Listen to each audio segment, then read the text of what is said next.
Hello प्यारे बच्चों, आज हम कक्षा 8 क्लास 8 भाषा भारती हिंदी विशिष्ट के पाठ 18 युद्ध गीता के संदर्भ प्रसंग सहित व्याख्या को हल करेंगे। चले निशाचर कटुक अपारा चतुरंगिनी अनि बहुधारा विविध भांति वाहन रथ जाना विपुल बरन पताक ध्वज नाना। चले मत्त गज जूथ घनेरे प्रबटी चलत मरुत जनु प्रेरे बरन बरन बिरदेत निकाया समर सूर जानहि बहु माया। अति विचित्र वाहनी विराजी वीर वसंत सैनु जनु साजी चलत कटक दिग सुंदर डगही छुबत पयोधि कुधर डगमगही उठी रैनु रवि गयहु छपाई मरुत थकित वसुधा अकुलाई पवन निशान घोर रव बाजही प्रलय समय के घन जनु गाजही भीर नफीर बाज सहनाई मारु राग सुभट सुखदाई केहरि नाद वीर सब करही निज निज बल पौरुष उच्चरही कहीं दशासन सुनहु सुभट्टा मर्दहु भालु कपिन के ठट्टा हो मरहूँ भूप दो भाई अस कहीं सम्मुख फौज रंगाई यह सुधि सकल कपिन जब पाई धाय करी रघुवीर दोहाई छंद है धाय विशाल कराल मरकट भाल काल समानत मानहु सपच्च उड़ाही भूधर वृंद नाना बानत नख दसन शैल महाद्रुमयुध सबल संकन मानहि जय राम रावण मत्त गज मृगराज सुज सुबखानहि। दोहा है दुह दिस जय जयकार करी निज निज जोरी जानी भिरे वीर इत रामहि उत रावणहि बखाने।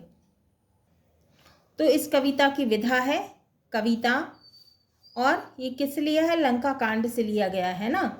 और इसके जो रचनाकार है वो कौन है? तुलसीदास जी हैं। रचनाकार कौन है? तुलसीदास जी। कौन है रचनाकार? तुलसीदास जी। शब्दार्थ है निशाचर का अर्थ है राक्षस, पताका का अर्थ है ध्वजा या झंडा, गज का अर्थ है हाथी, कटुक का अर्थ है सेना, विपुल का अर्थ है बहुत, जूथ का अर्थ है झुंड, प्रेरे का अर्थ है प्रेरित हुए, जलद का अर्थ है बादल, रेणु का अर्थ है धूल, वसुधा का अर्थ है धरती, पनव का अर्थ है ढोल, निशान का अर्थ है निशान, गाजही का अर्थ है गरजना, आवाज का अर्थ है ध्वनि, घोर का अर्थ है भीषण, नफीरी का अर्थ है तुरही, केहरी का अर्थ है सिंह, उच्चरही का अर्थ है उच्चारण करना।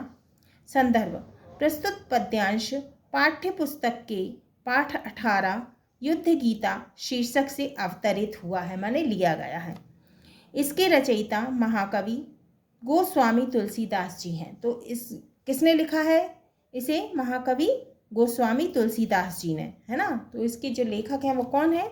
महाकवि तुलसीदास जी, गोस्वामी तुलसीदास जी। प्रसंग इस पद्यांश में कवि ने रावण की सेना का युद्ध में प्रस्थान, माने युद्ध में जाने के लिए, है ना, प्रस्थान करते समय की स्थिति का वर्णन किया है। पहला, चले निशाचर कटुक अपारा चतुरंगिनी अनि बहुधारा विविध भांति वाहन रथ जाना विपुल बरन पताक ध्वज नाना।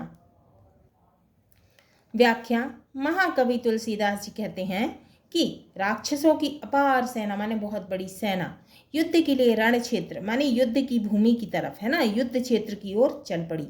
उनकी चतुरंगिनी सेना, अनेक प्रकार के वाहन हैं। तो उनके पास कैसे हैं? बहुत तरह तरह के रथ हैं, तरह तरह के वाहन माने रथ हैं, रथ इत्यादि हैं। इन पर अनेक कई रंगों की ध्वजा माने झंडे, पताकाएं हैं। दूसरा, चले मत्त गज जूथ घनेरे प्रवटी जलद मरुत जनु प्रेरे बरन बरन बिरदेत निकाया समर सूर जानहि बहु माया। व्याख्या मत वाले हाथियों को झुंड रणक्षेत्र की ओर प्रस्थान कर रहे हैं। तो जो मतवाले हाथी हैं उनके जो झुंड है ना, मतवाले हाथियों के झुंड बहुत से रणक्षेत्र की ओर प्रस्थान कर रहे हैं, माने युद्ध भूमि की ओर जा रहे हैं। उन्हें देखकर ऐसा लगता है मानो वायु के द्वारा लाए गए वर्षा के बादल हो, माने बारिश करने वाले जो बादल होते हैं वो, है ना। अलग अलग प्रकार के बाण धारण किए हुए वीरों के समूह हैं जो कई तरह की माया जानते हैं, है ना।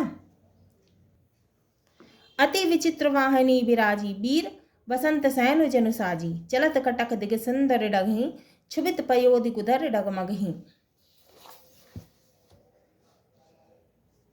व्याख्या है, इस सेना से रण क्षेत्र में इतनी धूल उड़ रही है, माने बहुत सारे लोग हैं, है ना, जो कि लड़ाई करने के लिए आए हैं, उनके चलने से इतनी धूल उड़ रही है, हाथी हैं और घोड़े हैं, इतनी धूल उड़ रही है। ऐसी विचित्र सेना थी मानो वीर बसंत की सेना सजी हो। सेना के चलते दिग्गज डगमगाने लगे, माने जो बहुत बड़े योद्धा थे, वीर थे, है ना, वो डगमगाने लगे और समुद्र उछलने लगा। उठी रैनु रवि गए हूँ छपाई, मरुत थकित वसुधा अकुलाई, पवन निशान घोर रब बजहीं, प्रलय समय के घन जनु गाजहीं। व्याख्या है, इस सेना से इतनी धूल उड़ रही है कि सूरज भी ढक गया है और हवा रुक गई है, पृथ्वी भी व्याकुल हो गई। माने इसकी सेना के चलने से बहुत अधिक धूल उड़ रही है और सूरज भी ढक गया है और हवा भी रुक गई है और पृथ्वी कैसी हो गई है, व्याकुल हो गई है, माने कि घबरा गई है। भेर नफीर बाज सहनाई, मारु राग सुभट सुखदाई, के हरि नाद वीर सब करहीं, निज निज बल पौरुष उच्चरहीं।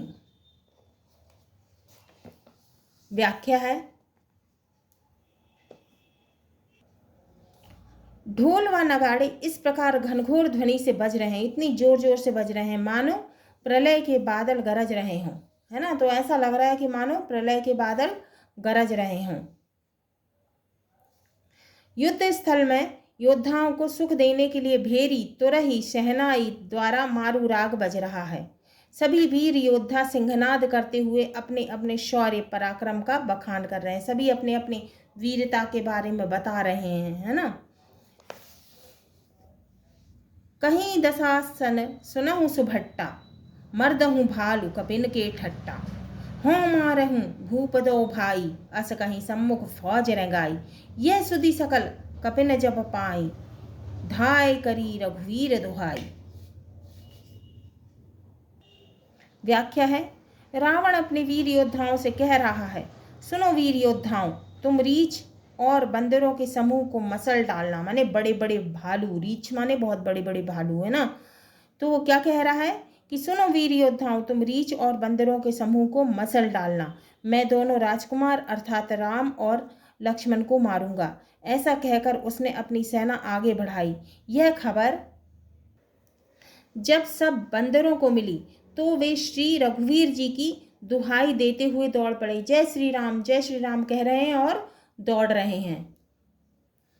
अब छंद है, धाय विशाल कराल मरकट, भाल काल समानतै, मानहु सपच्छ उड़ाई भूधर, द्वंद नाना बानतै, नख दसन शैल महाद्रुमायुध, सबल संक न मानहि, जय राम रावण मत्त गज मृगराज, सुजसु बखानहि। छंद, जब वे विशाल बंदर व काल के समान लगने वाले रीछ रावण की सेना की ओर दौड़े तो ऐसा लगा मानो पर्वतों का समूह, माने बहुत बड़े बड़े पहाड़ है ना, पर्वतों का समूह कई बाण लगने से उड़ा जा रहा हो। उनके पास के नाखून, माने उनके पास बहुत बड़े बड़े नाखून, दांत बड़े बड़े, और उनके पास चट्टान, बहुत बड़े बड़े पत्थर, है ना, विशाल वृक्ष माने बहुत बड़े बड़े पेड़ उखाड़ उखाड़ के वो फेंक रहे थे, है ना, ही उनके हथियार हैं। उन्हें किसी चीज का भय नहीं है और उन्हें किसी चीज का भी डर नहीं लग रहा। वे रावण रूपी हाथी की ओर सिंह के समान, वो कैसे, रावण रूपी जो हाथी है ना, जो हाथी है, जो रावण है, जो हाथी के समान है ना, और वो कैसे लग रहे हैं, शेर के समान लग रहे हैं, है ना, और श्री राम जय श्री राम का जय जय करते हुए दौड़े जा रहे हैं। दोहा, दोह दिशि जय जयकार करी, निज निज जोरी जानी, भिरे वीर इत रामहि, उत रावण ही बखानी। दोहा, दोनों दिशाओं से जय जयकार करते हुए दोनों ओर की जोड़ी अपने अपने ओर के राम व रावण का यशगान करते हुए लड़ने के लिए तैयार हो गई। रावण रथि बिरथ रघुवीरा, देख विभीषण भयहु अधीरा। अधिक प्रीत मन भा संदेहा, बंदी चरण कह सहित सनेहा। नाथ न रथ नहीं पद तन पद त्राना, केहि विधि जितप वीर बलवाना। सुनहु सखा कह कृपा निधाना, जहि जय होय सो स्यंदन आना। सौरज धीरज तेहि रथ चाका, सत्यशील दृढ़ ध्वजा पताका। बल विवेक दम परहित घोरे, क्षमा कृपा समता रजु जोरे। ईस भजन सारथी सुजाना, बिरति चर्म संतोष कृपाना। दान परसु बुद्धि शक्ति प्रचंडा, वर विज्ञान कठिन कौदंडा। अमन अचल मन त्रोण समाना, सम जम नियम सिली मुख नाना। कवच अभेद विप्र गुरु पूजा, एहि सम विजय उपाय न दूजा। सखा धर्म में असरथ जाके, जीतन कहना कतहु रिपुता के। संदर्भ पूर्वत है। प्रसंग प्रस्तुत पद्यांश में राम के रथ विहीन होने के कारण विभीषण द्वारा किए गए निवेदन का वर्णन किया गया है। माने भगवान राम के पास रथ नहीं है, तो रथ विहीन होने के कारण विभीषण द्वारा किए गए निवेदन का वर्णन किया गया है। रावण रथ बिरथ रघुवीरा, देख विभीषण भयहु अधीरा। अति प्रीत मन भा संदेहा, बंदी चरण कह सहित सनेहा। व्याख्या। कवि कहते हैं कि रावण रथ पर सवार था और श्री राम बिना रथ के थे। यह देखकर विभीषण व्याकुल हो उठा। श्री राम जी के प्रति अधिक स्नेह होने के कारण उसके मन में संदेह उत्पन्न हो गया और उसने राम जी के चरणों में वंदना करते हुए, नाथ न रथ नहीं तन पद त्राना, केहि विधि जितब वीर बलवाना। सुनहु सखा कह कृपा निधाना, जेहि जय होय सो स्यंदन आना। व्याख्या। क्या कर रहे हैं? वंदना करते हुए कहते हैं, हे नाथ, आपके पास ना ही रथ है, ना कवच है, ना ही पैरों में पादुकाएं हैं, माने ना ही आपके पैर में खड़ा हुए है ना। जैसे माने पादुकाएं क्या होता है? पैर में पहनने वाली चीज, जैसे कि जूते चप्पल है ना। तो उस समय क्या चलता था? खड़ाऊ चलती थी, वो भी उनके पास नहीं थी। फिर आप बलशाली रावण को कैसे जीत पाओगे? तो वो कह रहे हैं, ना आपके पास रथ है, ना आपके पास पादुका है, आप कैसे बलशाली रावण को हरा पाओगे हैं? यह सुनकर कृपा के सागर श्री राम ने कहा, हे सखा, जिस रथ पर जीत होती है वह रथ दूसरा ही है। मेरे इस रथ में जीत शौर्य और धीरज के दो पहिए हैं, सत्यशीलता की मजबूत ध्वजा और पताका है। तो वो कह रहे हैं कि मेरे रथ में शौर्य और धीरज माने वीरता और धीरज दो पहिए हैं, सत्य और शीलता की मजबूत क्या है? ध्वजा है, पताका है, झंडा है। सौरज धीरज तेहि रथ चाका, सत्यशील दृढ़ ध्वजा पताका। बल विवेक दम परहित घोरे, क्षमा कृपा समता रजु जोरे। व्याख्या। बल विवेक परोपकार रूपी चार घोड़े हैं जो कि क्षमा कृपा व समता की डोर द्वारा रथ से जुड़े हैं। ईस भजन सारथी सुजाना, विरति चर्म संतोष कृपाना। दान परस बुद्धि शक्ति प्रचंडा, वर विज्ञान कठिन कौदंडा। व्याख्या। बल विवेक संयम और परोपकार रूपी चार सुंदर घोड़े हैं जो कि क्षमा कृपा व समता की डोर द्वारा रथ से जुड़े हुए हैं। ईश्वर भजन ही इसका सारथी है। तो सारथी कौन होता है? जो कि रथ को चलाता है, उसको क्या कहते हैं? सारथी कहते हैं। तो बल विवेक संयम और परोपकार, ये क्या है? चार घोड़े हैं, है ना, रथ के, जो कि क्षमा कृपा व समता की डोर, क्षमा और कृपा व समता की डोर द्वारा जुड़े हुए हैं। ईश्वर भजन ही इसका सारथी है। तो ईश्वर भजन जो है, प्रभु का भजन जो है, वो क्या है? सारथी है, जो कि रथ को की डोर को संभाला हुआ है ना। रथ को जो चलाता है उसको कहते हैं सारथी। वैराग्य इसकी ढाल, संतोष ही इसकी तलवार है। वैराग्य क्या है? इसकी ढाल है, और संतोष क्या है? तलवार है। बुद्धि प्रचंड है और श्रेष्ठ विज्ञान ही कठिन धनुष है। बुद्धि जो है बहुत ज़्यादा है और श्रेष्ठ विज्ञान ही कठिन धनुष है। अमन अचल मन त्रोण समाना, सम जम नियम सिली मुख नाना। कवच अभेद विप्र गुर पूजा, एहि सम विजय उपाय न दूजा, सखा धर्ममय असरथ जाके, जीतन कहना कतहु रिपु ताके। तो व्याख्या है इसकी। श्री राम जी विभीषण से कहते हैं कि निर्मल और स्थिर बुद्धि ही हमारा तरकश है। तरकश क्या होता है? बाण रखते हैं जिसमें, है ना, वो तरकश है। संयम, अहिंसा और नियम, ये अनेक प्रकार के बाण हैं। क्या, कौन कौन से बाण हैं? संयम, अहिंसा और नियम, है ना। गुरु और ब्राह्मण की पूजा ही हमारा ध्येय है, अमेघ कवच है। किस किस की पूजा? गुरु और ब्राह्मण की पूजा ही उनका क्या है? क्या कह रहे हैं कि कवच है। इसके समान विजय का दूसरा कोई उपाय नहीं है। तो हे मित्र विभीषण, ऐसा धर्मरथ जिसके पास हो उसे संसार में कोई जीतने वाला नहीं है। अब है दोहा। महा अजय समार रिपु, जीत सकै सो वीर, जाके असरथ होए दृढ़, सुनहु सखामति धीर।